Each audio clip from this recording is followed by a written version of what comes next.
We got Biden makes primetime plea to cool it down after Trump shooting. Yes, as you all know, there was an assassination attempt on Donald Trump. Fortunately, the shooter missed barely by an inch, and Trump avoided death very luckily when he turned his head. So only his ear got grazed. That was very lucky that he survived that. Yeah, a matter of milliseconds saved him. There are still rumors that people were allegedly telling the police officers there or the secret services that there is somebody suspicious there. Well, it's still not confirmed whether there were actually. And if there was people actually, so if you saw somebody suspicious going in with their weapon, then, well, it would be just better to go and confront him directly. Because, I mean, yes, I understand if you're probably scared that you're gonna get hit. However, if you go there in a group, then, I mean, if he opens fire, then, well, he's dead. Like, if he opens fire, then he's going to die. And if you're going there en masse, it's going to be a psychological thingy, alright?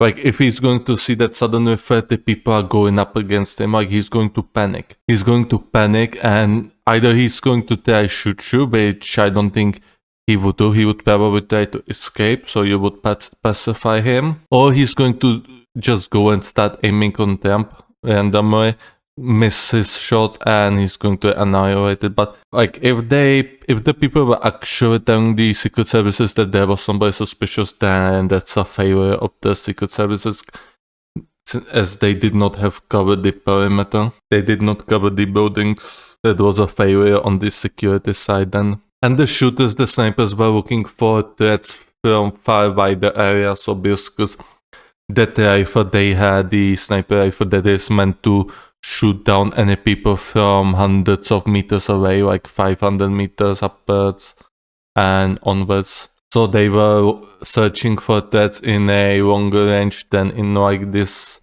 sudden distance, because like they probably anticipated that people, their secret services would have it covered, but it seems they did not, and that happened. And somebody died because of that error.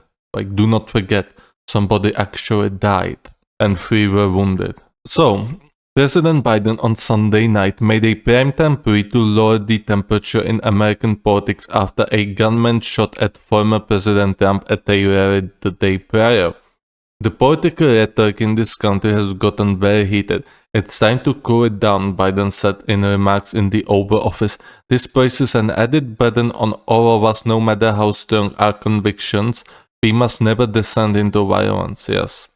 As I said, it was very lucky that he turned his head, that he actually turned his head. If he did not, he would have been shot into the brain and he would have most likely died, because like, he would be shot in a very unfortunate place, or he would be permanently damaged, and he would be in coma-like state. And if he would die, then, well, I don't want to think about what would happen if he would die. The only thing I'm gonna say is one word: murder. Murder.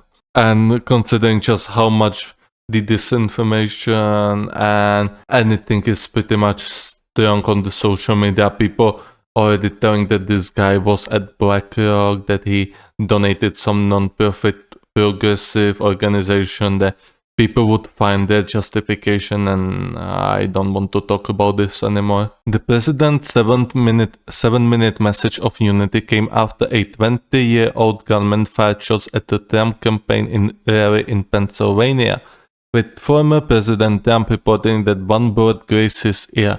The shooter, identified by the FBI as Thomas Matthew Crooks of Battle Park, Pennsylvania, targeted the rally from a nearby rooftop. Let's remember, here in America, while unity is the most elusive of goals here right now, the most elusive of goals right now, nothing is more important for us now than standing together. We can do this, Biden said.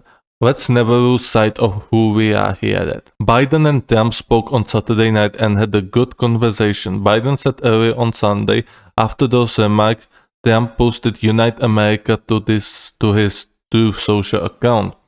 There is no place in America for this time of violence, for any violence ever, period, no exceptions.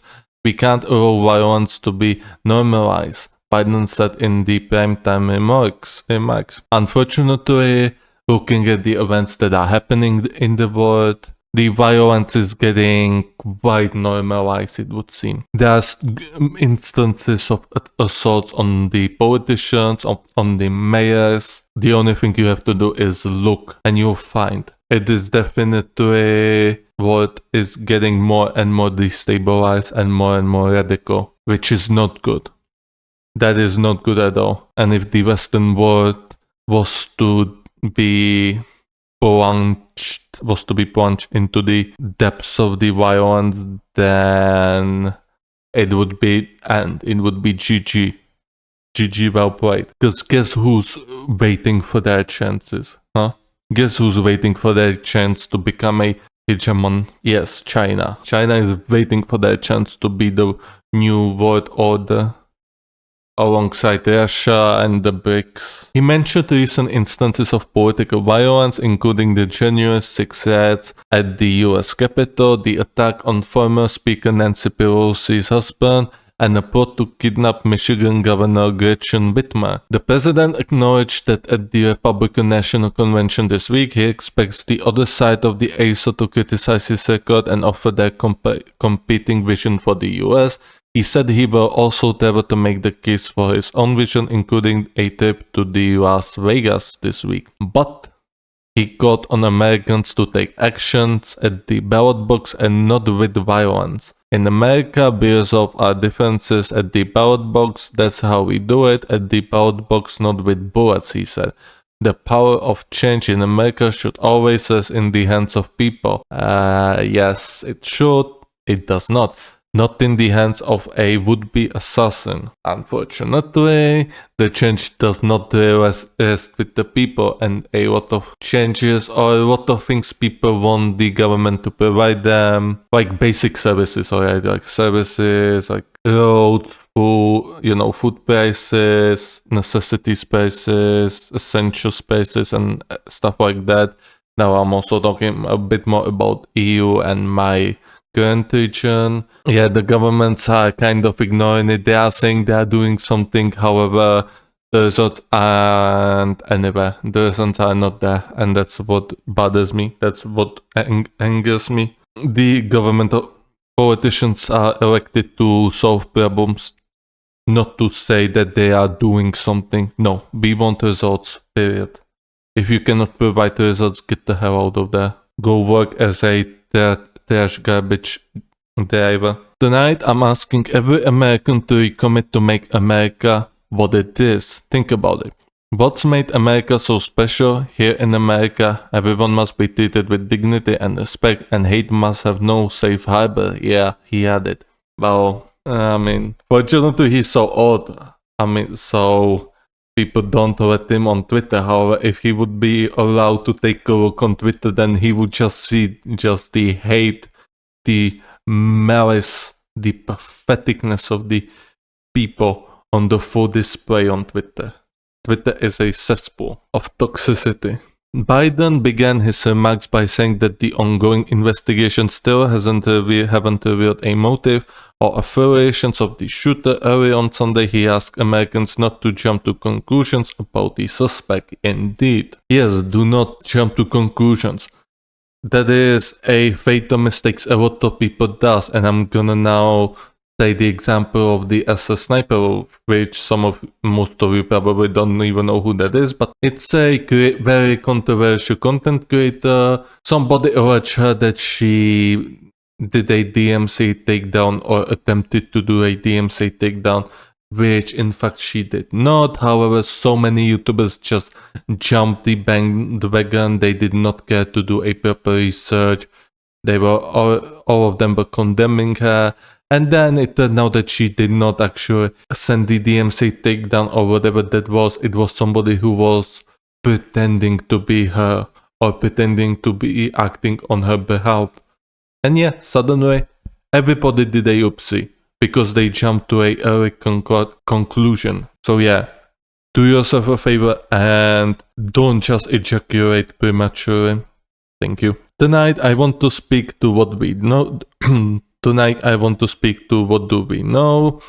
A former president was shot, an American citizen killed, while simply exercising his freedom to support the candidate of his choosing, he said. Indeed. Biden made remarks earlier on Sunday condemning the assassination attempt and saying that he initiated an independent review of the security situation at the rally. Biden also offered condolences to the victim, who has been identified as Karine Jean-Pierre, a 50-year-old former firefighter who was protecting his family during the gunfire. Yes, a former firefighter died. Seriously, fuck that shooter. Fuck him. And I would say that even if that was not a former firefighter, however, the fact that it was a firefighter, it was somebody who was serving the community probably a big chunk of his life, makes it even worse. Psychopathic loser. And that's the problem with the modern world, that people are getting a little bit blunt about violence.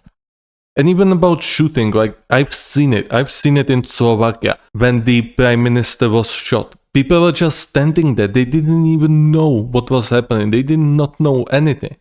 Yeah, they were just standing there like a cattle ready to be butchered. If that guy was a psychopath, then we would have had a massacre. Like, people did not know what to do. They didn't know anything. They were just standing there. Like, they could have stopped him. But nobody understood. And that's the big problem about the humanity in 21st century. Nobody knows, nobody understands what to do, how to behave. If you have an active shooter who is in your direct vicinity, and if he is a solo shooter, then you should do your best to neutralize him. Obviously, if it's a 6.5 feet tall giant, like 190 meters tall giant with big muscles, with 2 akimbo shotguns just blasting the street, then obviously it probably is not the best idea if you are if you're not physically confident. If you're not physically confident, then it's probably not the greatest idea. However, if you think, if it's an old guy, or if it's even somebody you think you can at least attempt to, pacify, then do it. Do the first, do it. Do the first step. Like, if people see that somebody is actually trying to neutralize him, they will jump in. However, the problem with people is that NPC mentality they have. They just stand there. Or just run away. However, if they see somebody is ganking up on the bad guy, then they will join. However, it's that mental block that they do not want to get shot. Like, if somebody does the first move, if somebody who is close, or I don't want you to, I'm not giving any advice. However, I do not want to see anyone like running like 100 feet towards the shooter to stop him. Obviously not. Like, you should be putting your safety on the first place. However, you should also sometimes think about the others. And if you think that you are able to neutralize the active shooter, then you should do it. You should not be allowing that psychopath to lay waste to your fellow citizens, to your fellow humans. Biden's campaign suspended communications on Saturday after the shooting and plans to start them back up on Monday night. A campaign official told The Hill the president is participating in an interview with NBC's Lester Holt on Monday. This is it. As I said, a goddamn lunatic. And I also see some people I watch lose school. Well, it was on Twitter, and Twitter is not a good place for you to be in. Even ironically, like, it's going to impact your mental. Don't stay there too long. Like, do not read what people do on Twitter. Like, I'm gonna read that because I know, like, my soul is already too dark for it to be affected. My soul is going to be alright. I'm just gonna facepalm. However, you as a normal human being should not be on Twitter, because it's going to cause you a mental harm the longer you stay there. You may not realize it. You may think you're above it. However, slowly but surely you're going to be turning into somebody else. You're going to be interacting with those people, and before you know it, you're going to be the part of the toxic cesspool. You're going to be toxic, saying toxic shit, saying fuck you, fuck him, fuck this. And any message, any positive message you could have had is going to be nullified, because you're going to be filled with rage and hatred. So yeah, avoid Twitter. Using Twitter too much. So yeah, that's everything. Moving on.